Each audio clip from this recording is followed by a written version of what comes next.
Fat soluble vitamins का मतलब ये होता है कि they get absorbed in the body with the help of fatty foods. Available है, क्यों ऑब्सोलीट नहीं हुआ, उसकी कोई ना कोई तो इम्पोर्टेंस होगी। और ये वन एंड ओनली बेनिफिट है, और ये सिर्फ मैं ये नहीं कहूँगा कि वन एंड ओनली बेनिफिट है तो इसकी कोई ख़ास बात नहीं है।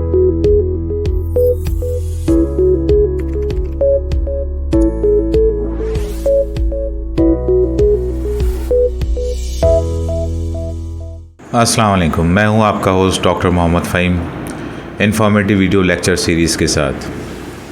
जैसा कि हमने लास्ट टॉपिक में विटामिन डी को कवर किया था, that is fat soluble vitamin D. आज के एपिसोड है वो विटामिन ई और विटामिन ए, दोनों फैट सॉल्युबल विटामिन्स हैं।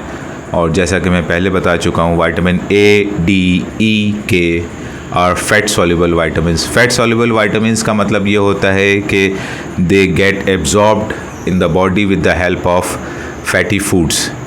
तो जब भी ये विटामिन इस्तेमाल करें तो कोशिश करें आसपास कोई ऐसी चीज़ खा लें, जैसे अंडा खा लें सुबह के वक्त है, या दोपहर में या रात में कोई भी ऐसे चीज़ वगैरह, चेडर चीज़, मोज़रेला, कोई ऐसी चीज़, या कोई भी ऐसी चीज़, गोश्त वगैरह है, उसमें अगर थोड़ी बहुत फ़ैट लगी हुई है तो वो आप इस्तेमाल कर सकते हैं। और इससे ये है कि एब्जॉर्प्शन में ज़रा क्विक हेल्प आउट हो जाती है। तो इस वजह से मैंने कहा है कि ये fat soluble vitamins with the help of fat, ये एब्जॉर्प्शन बहुत अच्छी होती है।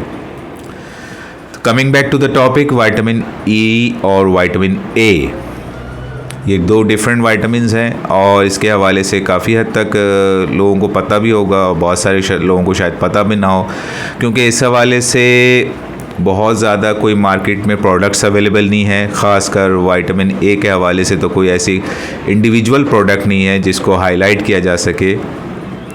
जैसा कि हमने विटामिन K2 के हवाले से बताया, विटामिन D3 के हवाले से बताया, ए और ई के हवाले से कोई ऐसी इंडिविजुअल प्रोडक्ट्स नहीं है।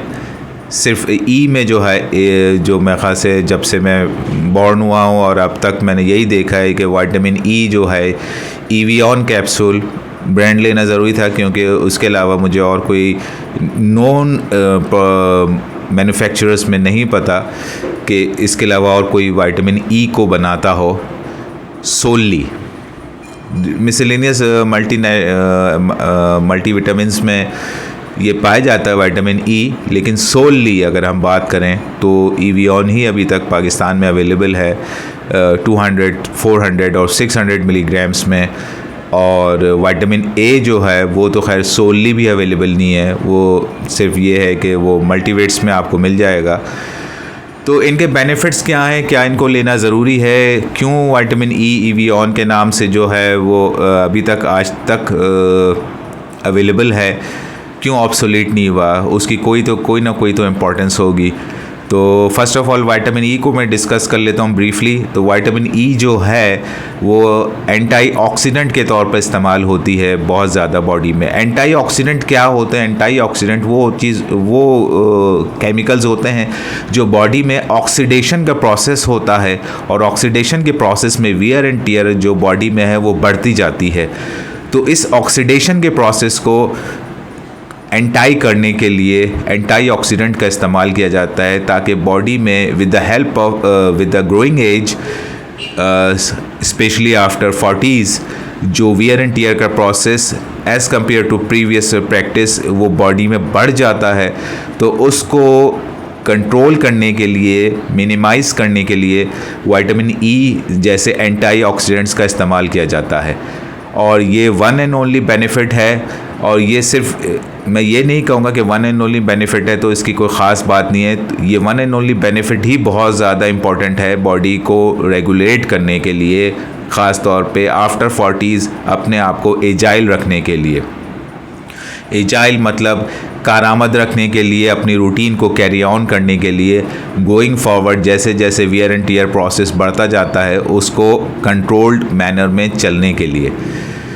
विटामिन ई की टॉक्सिसिटी कोई ऐसी टॉक्सिसिटी नहीं है, लेकिन ज़ाहिर सी बात है ये फ़ैट लीवर के थ्रू ये मेटाबलाइज होता है, तो कोशिश करें कि इसको आफ्टर 6 मंथ्स partially discontinue कर दें and then assess your LFTs. If they are fine, you can carry on after 2 months gap with the same potency, जो उमूमन 400 मिलीग्राम्स में मैं रेकमेंड करता हूँ अपने पेशेंट्स को।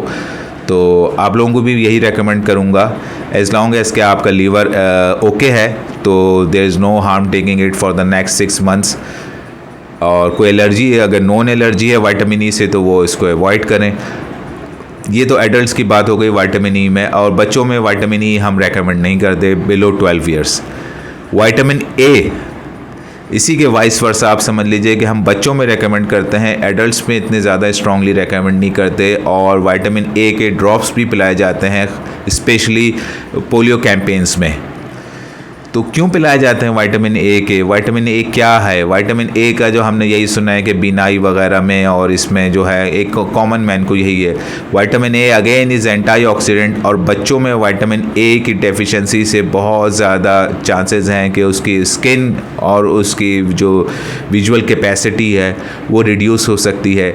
अनफॉर्चुनेटली इस पर अभी तक बहुत ज़्यादा काम नहीं हुआ हमारे पाकिस्तान में, और इसकी बहुत ज़्यादा कोई इसके हवाले से इंफॉर्मेशन आम लोगों को नहीं है। लेकिन vitamin A again is very important, और इसके जो ड्रॉप्स पिलाए जाते हैं कैप्सूल में, उसको कट करके, वो भी बहुत इंपॉर्टेंट है बच्चों के लिए, न्यूबॉर्न्स के लिए, इन्फेंट्स के लिए, टीनेजर्स के लिए, those who are below 12 years of as.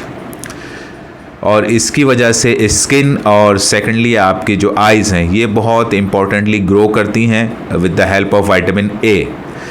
तो ये दो डिफरेंट विटामिन्स हैं, और दो डिफरेंट एज ग्रुप्स में ये मोस्ट इफ़ेक्टिव हैं। ए की इम्पोर्टेंस एडल्ट में निस्बतन कम हो जाती है, उसकी बहुत ज़्यादा, क्योंकि बॉडी में ग्रोथ का एक पैटर्न ऑलमोस्ट डेवलप हो चुका होता है। तो एंटीऑक्सीडेंट का जो रोल है वो आप समझ लीजिए वियर एंड टियर में काम आ रहा है, दैट इज़ विटामिन ई। और ग्रोथ में जो हेल्प आउट, डेवलपमेंट में जो हेल्प आउट कर रहा है वो दैट इज़ विटामिन ए।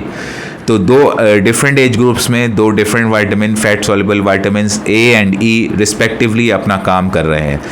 तो इससे ज़्यादा मैं इसके हवाले से कोई ज़्यादा ब्रीफ नहीं करूँगा, और इसके बेनिफिशियल भी नहीं है। जो मुख्तसर सी बात थी वो मैंने आपको कन्वे कर दी है। इंशाल्लाह मिलते हैं नेक्स्ट एपिसोड में। अपना ख्याल रखिए, ट्यून इन रहिए। अल्लाह हाफिज़।